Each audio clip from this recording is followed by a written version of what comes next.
Ladies and gentlemen, boys and girls, babies in their diapers, welcome to the Tiberius Show with your host, Tiberius Boy! That's me, Tiberius!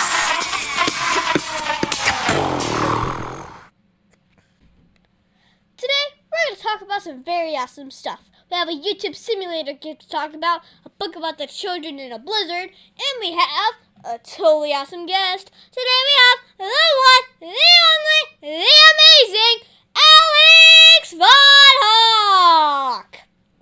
Hey, Tiberius! Hello, and Alex is an art conservator. She restores and repairs art. Okay. Hi, Tiberius. Hello. Well, today we're going to start off with a video game of the week, and this is going to be a production. And now it's time for the video game of the week. Well, today's video game is Tuber Simulator. This game is made by Caloose Studios, and because it is on Roblox, you are able to play it on PC, Mac, Xbox, and even your cell phone. And it is free! So how to play this game is you press New Game. Then you'll pick a gender for your YouTuber. Then you get to customize your character. Next, what you have to do is make a name and a profile picture and press Make Channel. Well, you have to then make a video at the top, which means you press Upload.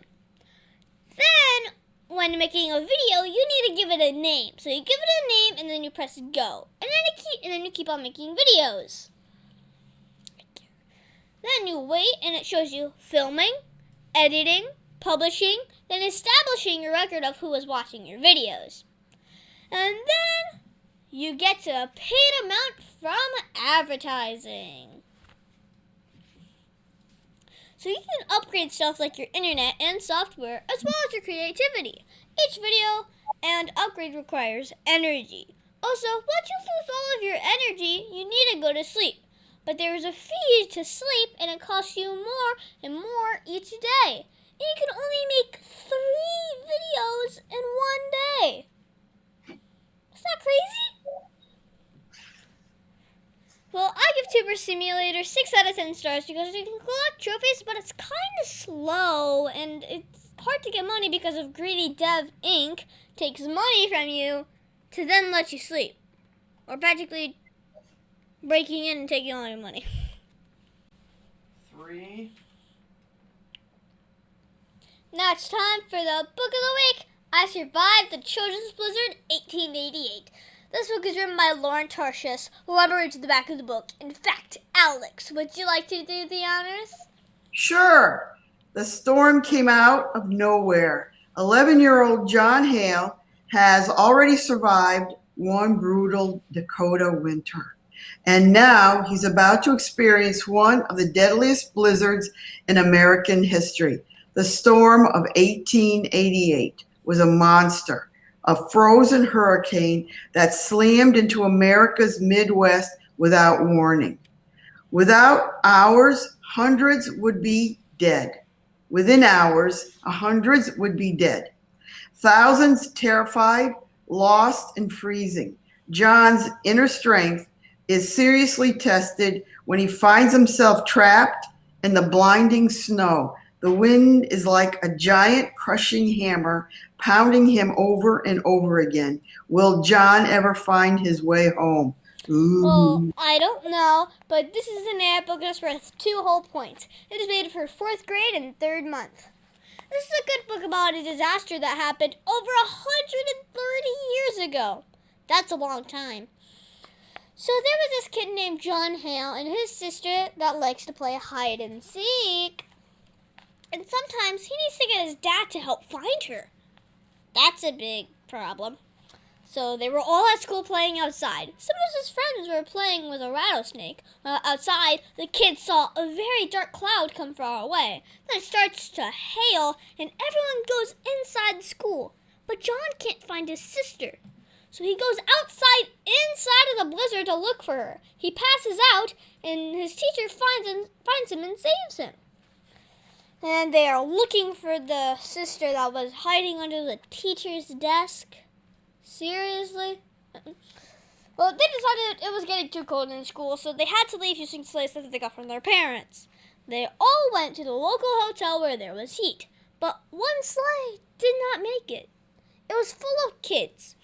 Well, the horse had gotten spooked and took off, so the kids hid inside a haystack because it broke off. So, what will they do? Well, I know I can't give you all the facts about the book, so go ahead and read the book yourself if you want to figure out what happened.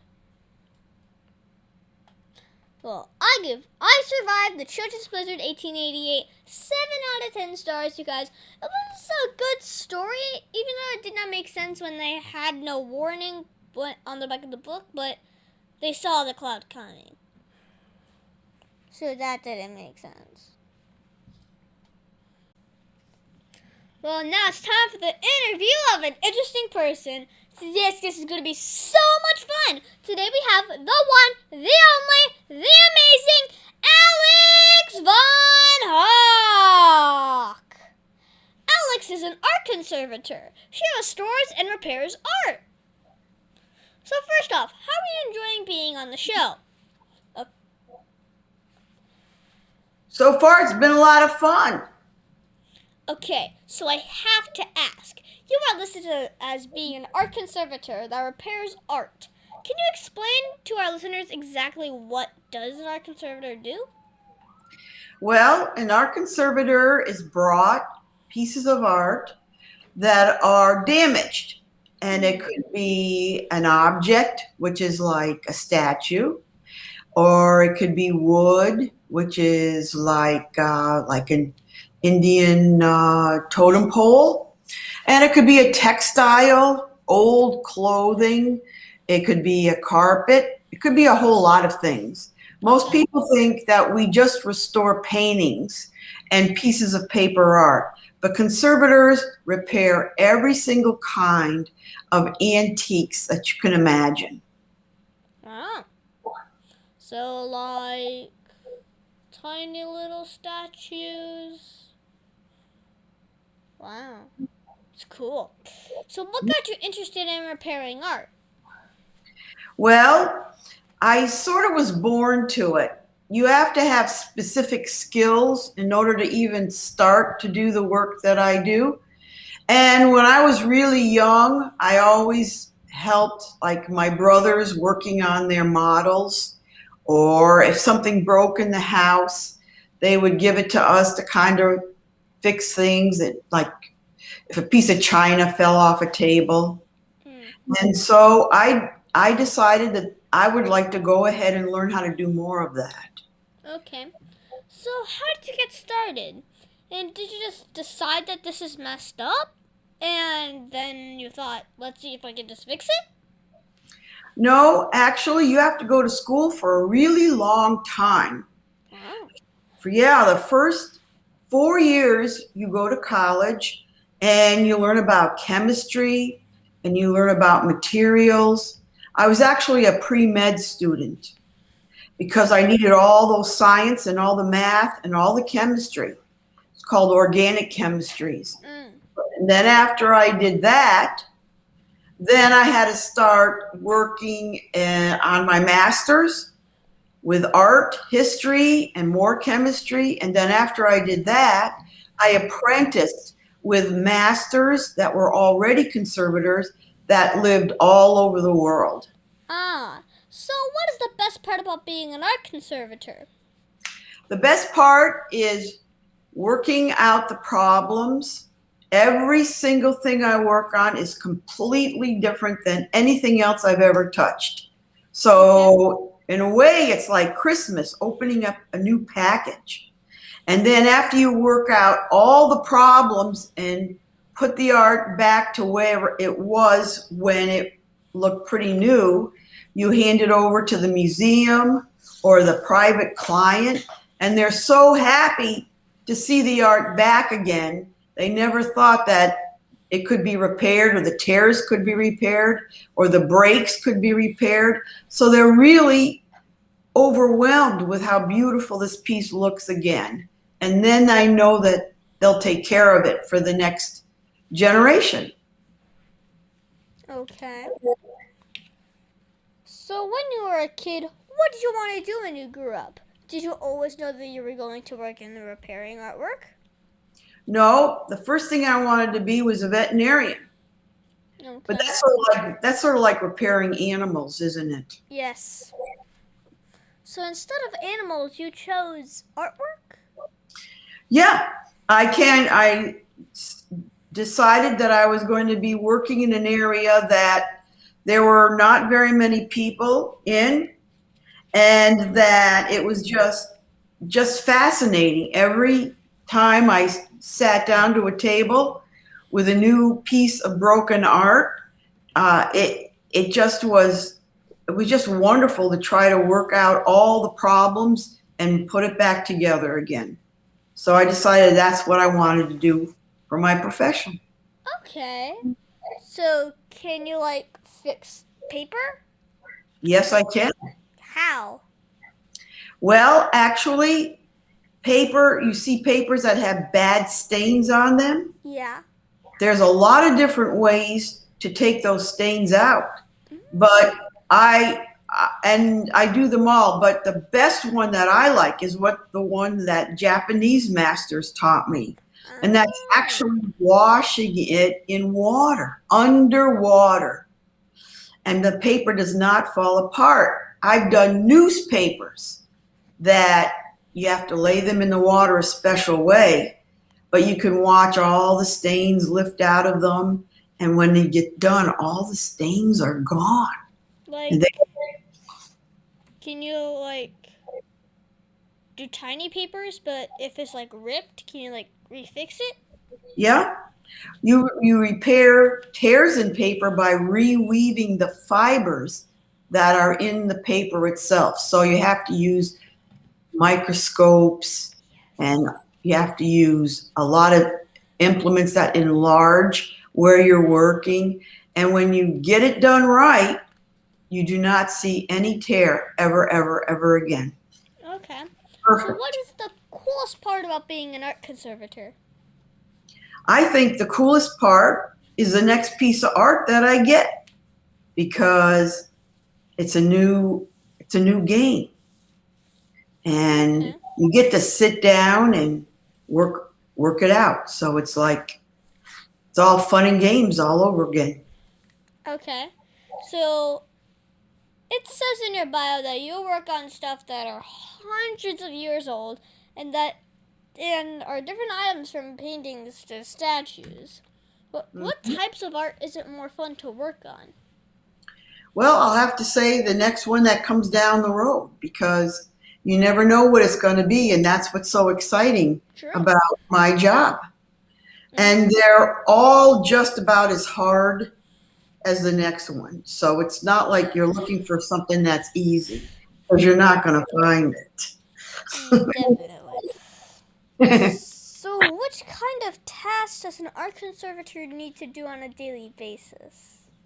Well, the first thing we need to do is you have to prepare our laboratories. And our laboratories are all different sizes, but they have to be very, very clean, and they have to be very, very quiet. And we have to use special lights that balance color. And there are many tables in my lab, and each table has a different project on it, a different piece of artwork. So in the morning, I do a triage. And triage means that you go to each table and you set up what you're going to do that day on that particular piece of art. Because if you're going to wash something, you have to stand right over the tanks and watch it. You can't be working on anything else. So you have to design your time. You have to design the space. And then you have to get out all the materials that you're going to need for that project that day. So it'll be ready for you. Well, what was the first job that you ever had? You mean not a conservator just any job, the first job I ever worked at. Mm-hmm. The first job I ever got paid for. Okay. Well, I was working at a stable taking care of horses. That was a lot of fun. How could that be fun though? Like you could ride them also. Yeah, I rode them and I trained them, and then I also took care of them when they were sick. Makes And, sense. and then you always made sure they were happy and that they were safe and that they felt good. Mm-hmm. That What was was the hardest part about being an art conservator? the hardest part of being a conservator is when you go to a museum and the head of the museum tells you how to do your job and he's wrong or she's wrong. And then you have to be very diplomatic and help them understand that so they'll let you do your job. That is very hard. So, you work on rare art. Do you get to work with a lot of famous people? I work with all kinds of people. Some are famous, Some are but not. some are not, but you treat them all the same way. Mm-hmm. And Do there are you ever get nervous when working with someone famous? No, not at all. Because I know how to do the job. They don't.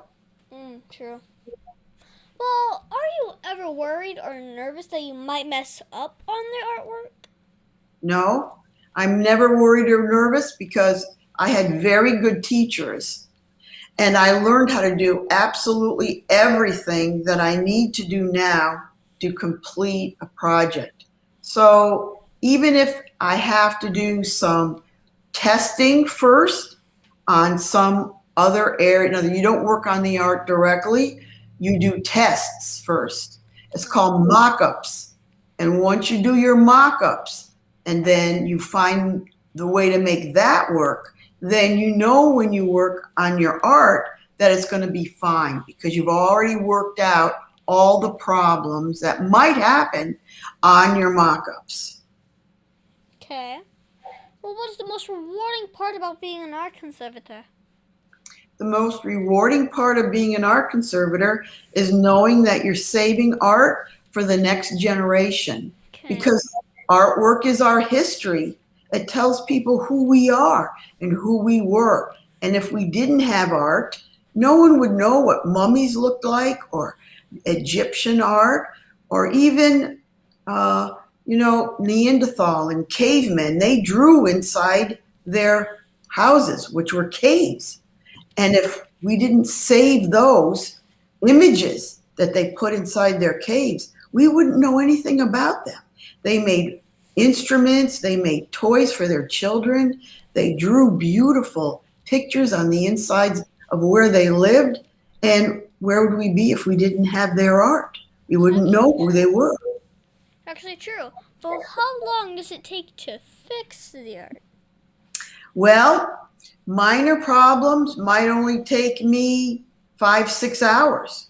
If it's a tiny little dot of brown, like if you're working on a piece of paper and there's a tiny little stain, it takes 5 or 6 hours to repair it. Then you have to sit and let it for several weeks to see if it's stable.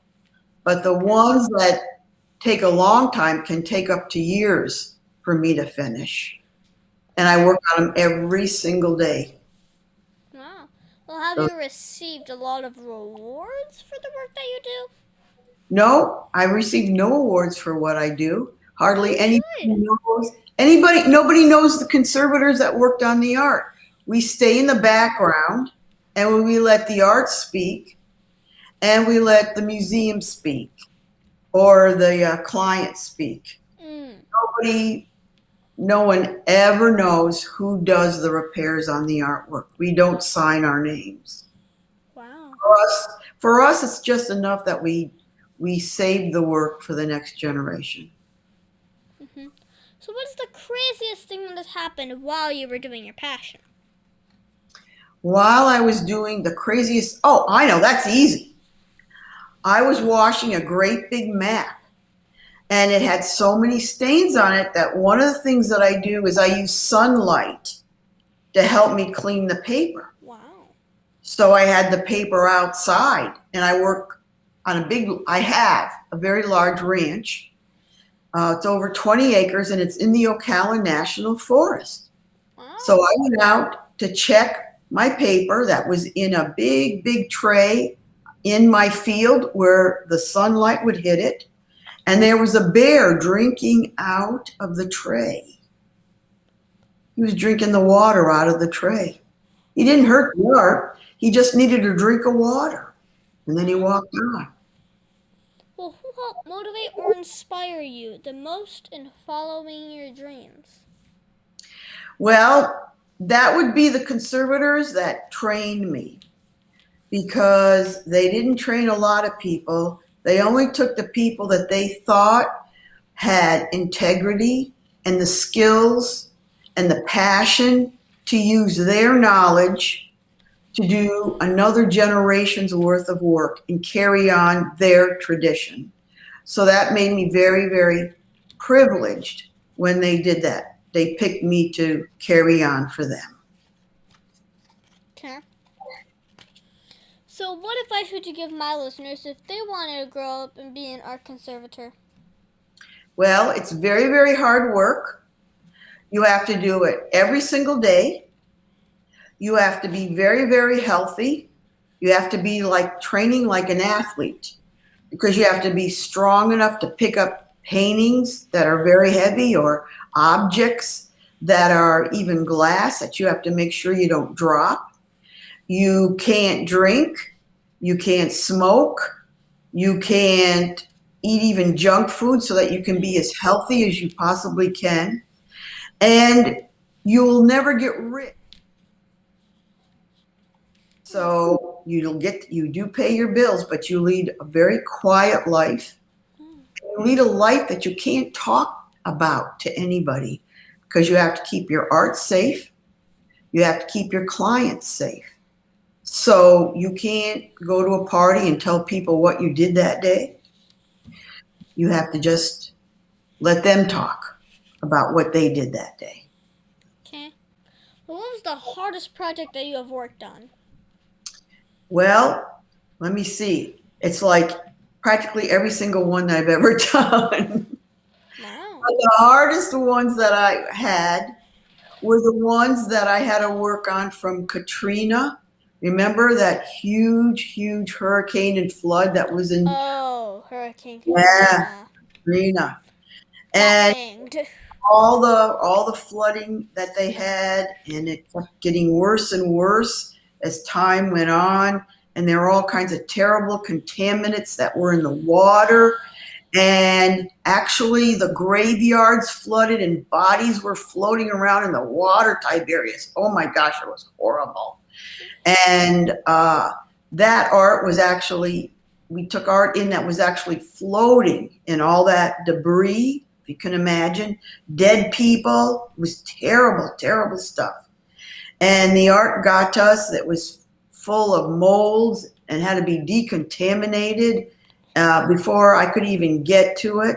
So we had to have special rooms built that were just for decontamination of art. We had to use hazmat called bunny suits that had masks, and they had rebreathers so that I didn't have to breathe in any of the air around it, because there was so much mold, black molds, green molds, pink molds. And that was a hard time because people started sending me art in boxes. And We the weren't boxes allowed. couldn't barely get there. Well, they did get, a lot of people found out about me in New Orleans, because all you have to do is go up to the American Institute of Conservation, which is a institution that we work through. If you have a professional associates, that means you have a very high standard and they test you to make sure you know what you're doing, like a doctor has to go to school and they have to get a license. So the Katrina people in the museums went there, found my name, and they just started sending me boxes of materials unsolicited. I didn't know they were coming. And we had boxes sitting outside the ranch gate, and we couldn't even take them in. They were in such bad shape. So that was pretty sad. That was bad. That was. Mm-hmm. Well, was there ever a piece of art that you could not fix? No, that's not allowed. You cannot ever say no to a piece of art, no matter how bad it looks. You have to solve the problem, because without you, the art will be thrown away and it won't exist anymore. And that's a huge responsibility. That's not what we do. Have you ever needed to fix the Mona Lisa? No, I don't have to fix the Mona Lisa, because the Mona Lisa is in Paris, France, and the Mona Lisa is in the Louvre, and the Louvre has their own conservators that are brilliant and wonderful. That makes sense. And they take care of her very, very well. You'll never have to worry about the Mona Lisa getting sick. Okay. So what was that one piece of art that you fixed that you are most proud of? Well, that's kind of hard, because everyone that I do, I'm proud of, because they're going to move on and they're going to be able to make so many other people happy. So that's a really, really hard one. I think the nicest one I worked on was a finger painting that was done by a 3-year-old, and his mom had it on the refrigerator, and it fell off the refrigerator and it tore in a million pieces.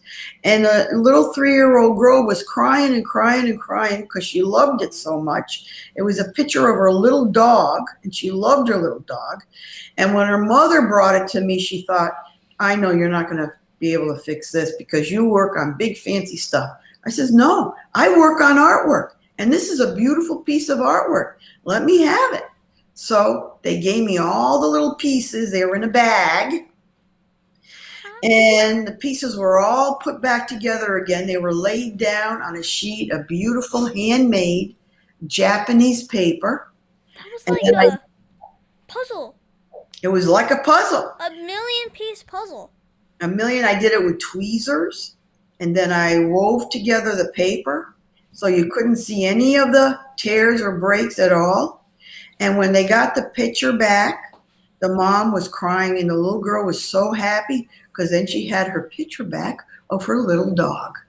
That's cute. So it is. Art, it has nothing to do with the value of the art. Yes. All art is important. So you remember that, Tiberius. When you draw pictures, you save every one because they're all important. That's why I was asking you about like the tiny pieces of paper, because Sylvester the Investor will be back in business. Uh-oh, does that mean you're going to start ripping up art? No. Sylvester the Investor died, but it's a piece of paper. Square. So I'm thinking if we send that to you. I can fix it. Yeah. Yeah, That's what I was thinking. Sure. I worked on toys like G.I. Joe. You know G.I. Joe. And the boxes were all torn up, and I fixed that. I bet I got one that your dad knows about. I worked on a blueprint for R2-D2 or Star Wars. What? Mr. Spielberg's piece.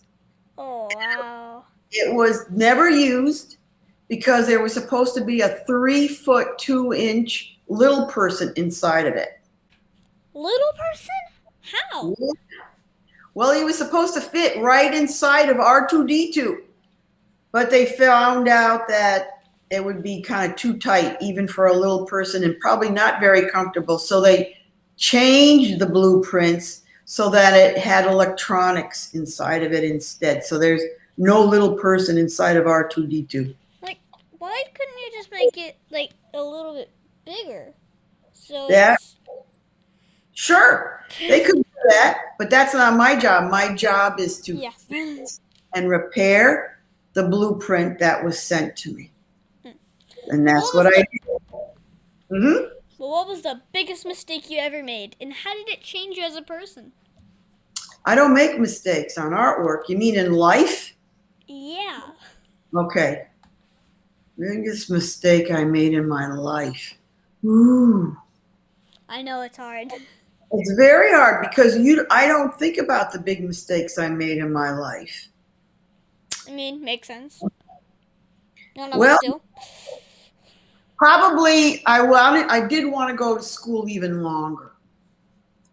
And I didn't because I needed to make a living. So I couldn't go to school as long as I wanted to. So if I could have gone to school, I probably would still be there now, working at a university that had huge, big, fancy labs.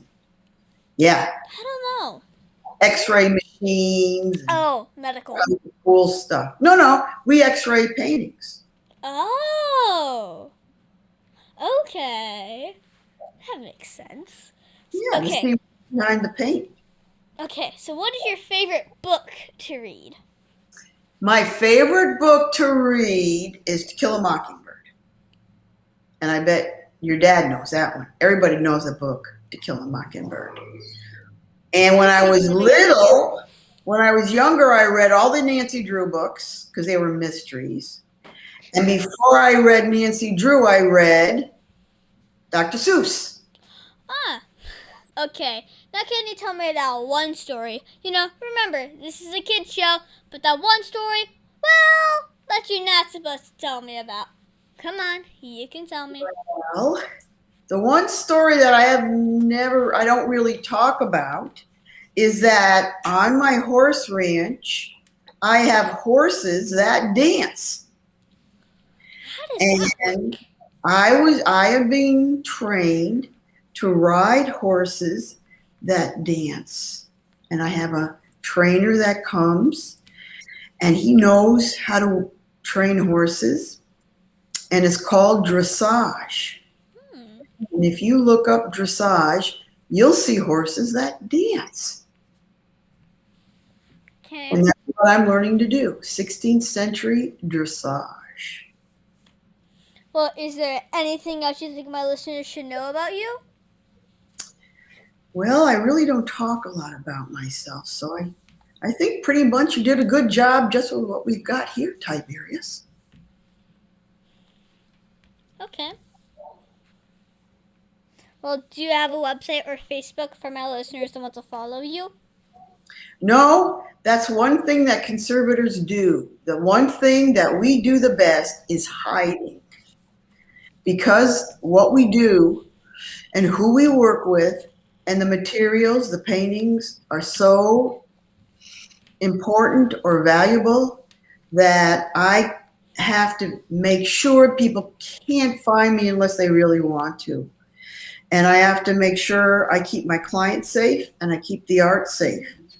So my friends call me on the telephone or I have private email, but I don't do any of the other social media stuff. Makes sense. Mm-hmm. Well, what is that one question that you think I forgot to ask you? The one question that you forgot to ask me. I know, hard question. Eh?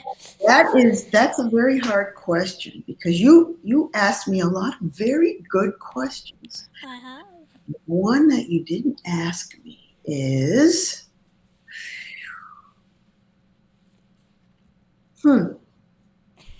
I need a few minutes on that one, Tiberius. Okay, we'll give you a few minutes. It's a good job. Okay. The one question that you didn't ask me would be, I don't know. I mean, you could say nothing.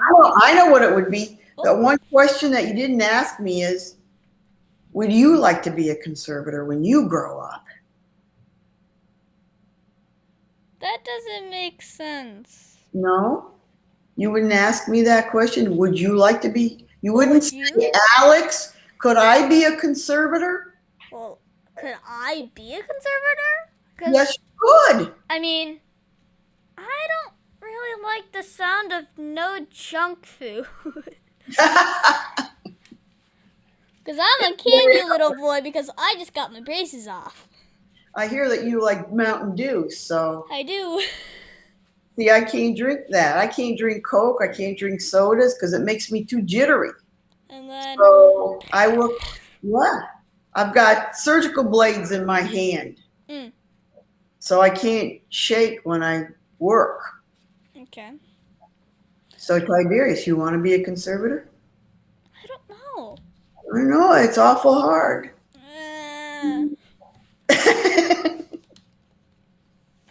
I don't know about right now, but I'll think about it. Okay, it'll only take probably 20 years for you to become one. Yeah. I mean, I would be 30 or I could wait. Yeah, it would be, you would start at about 35 years old and then go forever. Makes sense. Well, thank you, Alex, for being my special guest. Can you stick around for Math Corners? Sure, I love math. Yes. Another guest that likes math. Thank you, Alex, for helping me with Math Corners. Today, we're going to talk about adding fractions with unlike denominators. So I've been doing my IXL.com math exercises, and we got into a number of problems that have to do with fractions. In order to work with unlike denominators, we have to find a way to make them the same. This can be done by multiplying or dividing by one or fractions with the same numerator and denominator. So let's say you have 3/6 and 6/12. So you have to break down the fractions so it can be like denominators. So if you take the 6/12 and divide it by 2/2, it makes 3/6, and that means you can now add these two fractions together. Now 3 plus 3 is 6, so 3/6 and 3/6 equals 6/6, which equals 1. So it's 1. So now not all fractions can be divided to get there. Sometimes you have to multiply. Let's say you have 1/3 plus 1/4. This is harder but it still can be done though. So you can take the 1/3 and times it by 4/4, which gives you 4/12, and then you can take the 1/4 and times it by 3/3, which gives you 3/12. Then you can add the 4/12 and the 3/12, which gives you 7/12. So Alex, do you now know how to work with fractions with unlike denominators? Yes, I do. They're actually called complex. Okay. Well, thank you so much, Alex, for your help with Math Corners. Anytime, Tiberius. And now it's time for the heart of a lion. As you know, we talk about the qualities of living by the heart of a lion, which stands for leadership, integrity, obedience, and nobility. This week, we're going to talk about leadership. For me, I think leadership is the act of loving what is good, having self-control, and being disciplined.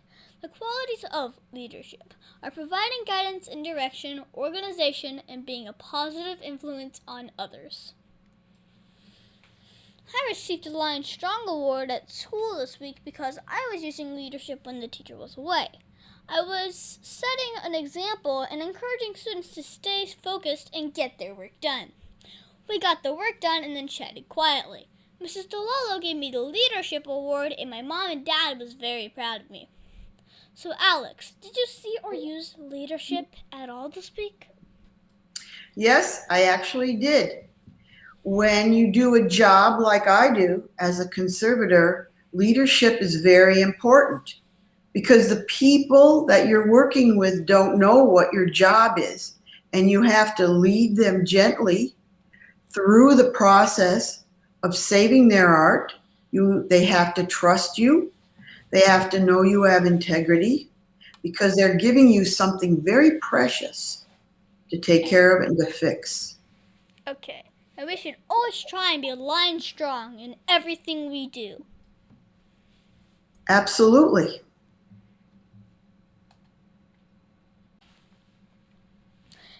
And that's our show, folks. I want to thank the one, the only, the amazing Alex Vonhawk for being on my show. It has been so much fun talking with you today, and I hope in the future that I can visit your lab in person. Well, we'll look forward to having you here, Tiberius. Bring something all ripped up and we'll fix it together. And be sure to listen to us next week on the Tiberius Show with your host, Tiberius. Boy!